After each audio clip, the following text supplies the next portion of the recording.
Hello and welcome to the United Community Channel. Today we're going to break down Manchester United's 2-2 draw away at Nottingham Forest. And to be honest, a game that had everything.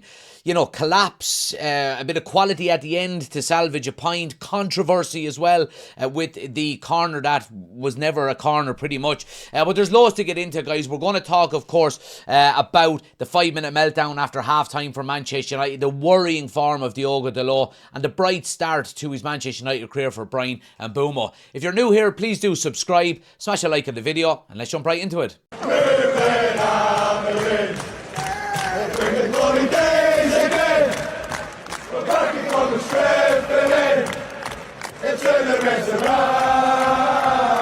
So let's start with the obvious one, those 5 minutes of absolute madness after half time. Now look, United go into the break in control. I thought we had good tempo, we were passing well, and look, we looked fairly comfortable, 1-0 up, and then bang, 5 minutes, into the second half, Forest strike with 2 goals really quick, and it's disappointing from Manchester United. You could almost feel it coming after half time. United looked a little bit they looked a little bit stretched, and they looked a little bit as if they never really came out of the dressing room. The moment we switch off in the Premier League, it just goes to show, you do get punished, and when you're talking about the defensive shape, I think it just got stretched a little bit, and it just goes to show that we're not the finished article yet, you know what I mean? Players are jogging back instead of, sprinting, and the concentration level pretty much dropped to zero.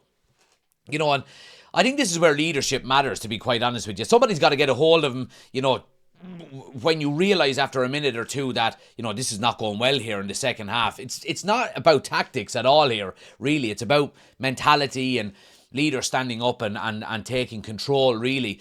And to be honest with you, we've seen it too many times. Now, again, look, I'm nitpicking here because it's been an absolutely fantastic few weeks for Manchester United. But, look, the first goal comes, guys, from... it's typical Sean Dyche, really, isn't it? When you think about it, you're talking about getting the ball wide, getting it into the box. And look, it was a mismatch between Ahmad and Morgan Gibbs-White at the back. Now, look, to be honest with you, you have to nearly sacrifice a little bit of the defensive side of the game with Ahmad and these types of scenarios, because he has been brilliant for us in the last 3 or 4 games, and he's creating a real good bond with Bryan and Mbeumo on that right-hand side, and it's absolutely fantastic to see. So you do have to take some negatives along with that. There are going to be times where there is mismatches like that, and you could see it with Ahmad. Morgan Gibbs-White just holds him off with absolute ease, and that's to be expected at something. But make no mistake about it, Rúben Amorim is going to have to learn from this as well, because we're seeing in the Premier League this season, it's a copy and paste Premier League, to be honest with you. We're seeing a lot of clubs and a lot of teams over the last maybe 12 to 18 months getting more success with set pieces, Arsenal being the main one, and now everybody is doing it. Long throws, from kickoffs, putting the ball into the corner to gain territory, all of these kind of things. So there is an argument to say, depending on who we play against, who do you put in that right wing back position? And it was disappointing to see. Now, the second goal, I will talk about individuals after it, but look, the second goal comes a minute, is it less than a minute later? Again, they work the ball into that right-hand side, and ball put into the box. Pure Sean Dyche football. I'd say he's absolutely over the moon with it, and the big disappointment, and we'll get on to Dalot in a few minutes, but he's absolutely static there, and you cannot be like that. And again, it's coming out of the dressing room slow. It's coming out, not maybe fully focused, and United pay the price. They really do. And again, as positive as it's been, and look, the majority of things we're going to talk about today are positive, you do have to make sure that you're on it for 90 minutes in the Premier League, or you are going to get punished. So it is a learning curve, and it is absolutely an area that United will have to improve on. But as we'll get on to later in the video, there are some positives to go and salvage the game in the end. Number 2.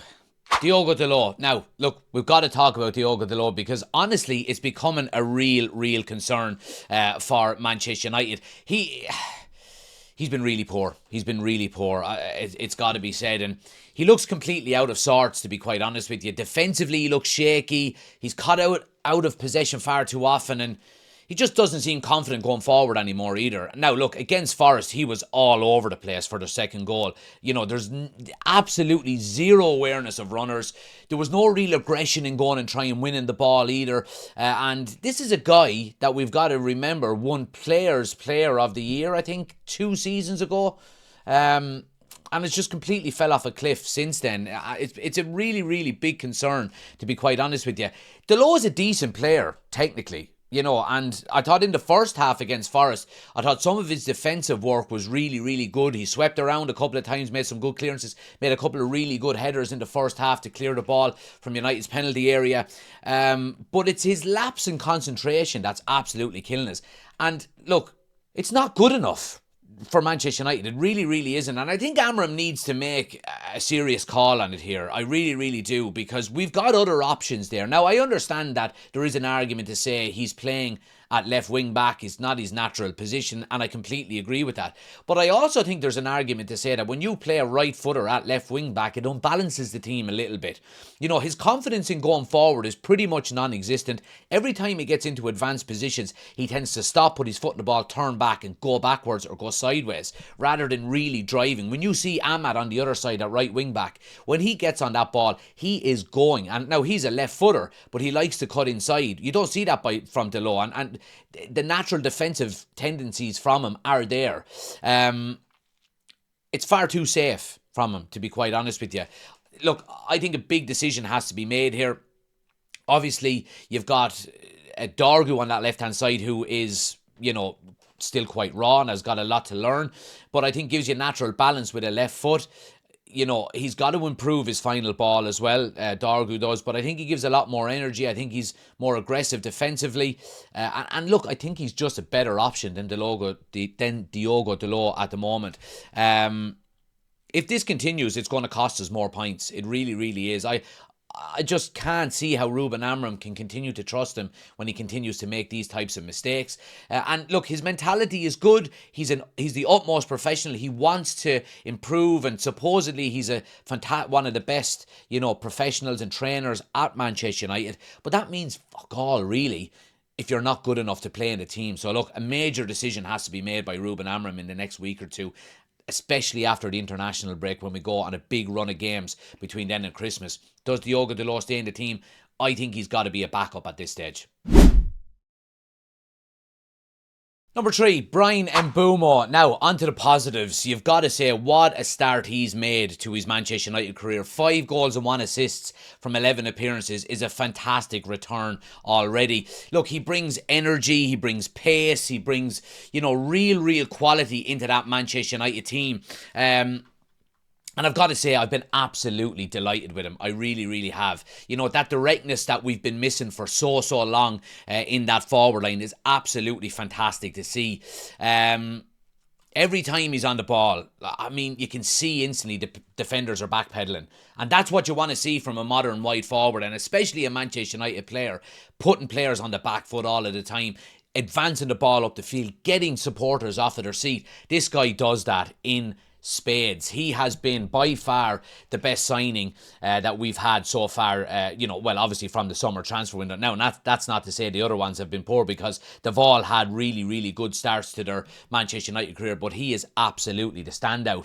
I think one of the main positives as well with him, guys, is the chemistry at which he has already with Ahmad. We mentioned it a little bit already. It looks so promising on that right-hand side. They're linking up really, really well. They're creating really good overloads. And in fairness to Mbeumo, he's not afraid to do the dirty work either, and track back and defend. And it's been absolutely fantastic to see. He is everything that a Manchester United player needs to have. He is everything. He's absolutely fantastic. I think I mentioned it last week. He's one of those players that, instantly looks like he belongs at Old Trafford. Instantly, doesn't seem fazed by it. He's a Manchester United fan supposedly as well, growing up, and is absolutely relishing the opportunity to play for Manchester United. And when you consider the amount of underperforming players we've had over the last few seasons, that it really is saying something. It really, really is. He's already probably the main piece of the jigsaw in terms of Amorim's rebuild and Ineos's rebuild and the powers that be behind the scene, and it's the type of profile you want to see in players that you're signing. That kind of selfless, hard-working, just no-nonsense mentality. We've had too many prima donnas and, kind of Mayfainers, doing it all for themselves, individuals at Manchester United over the last 10 or 15 years. And to finally see us signing good players who want to do well for the team and are part of, a bigger picture is absolutely fantastic to see. He's been up there with one of the signings of the season across any of the signings for any club in the transfer window. Absolutely fantastic. I don't know what we're going to do when him and Ahmad go to AFCON at the end of the year, but we're going to have some plan in place, because you're going to be taking two massive players out of the team. But I don't want to finish this point on a negative. He's been absolutely fantastic, and long may it continue. Number 4, the fight back. Now look, despite all the frustration, you do have to give credit to Manchester United for, fighting back and getting the equaliser. It's been said an awful lot over the past couple of days, and I think it's right that Manchester United last season wouldn't have come back and drawn that game.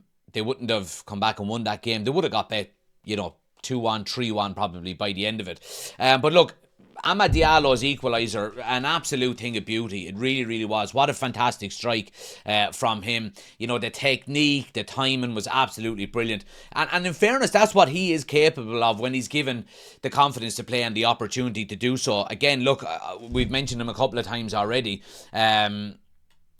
He's really doing well on that right wing back. Now again, defensively, he is going to have his limitations. Absolutely he is. But he offers us so much going forward on that right hand side. And like we said, the link-up play with Bryan and Mbeumo. But when he scored, you could see the relief on the players' faces too. They didn't want to, leave the pitch beaten, really. It's got to be said. And in fairness, Ahmad could have won it in the end, only for a ball cleared off the line. I think the goal showed that there's still a bit of spirit in this team, and that's what Rúben Amorim is building. Even though it's not perfect yet, there are glimpses of a team that's trying to fight until the death under Rúben Amorim, and that's great to see. It's something that we weren't saying a few months ago or last season as well. And the one thing I would say also is, we're scoring different types of goals. The first goal we scored obviously was from a set piece, and we know how much we've struggled under set pieces.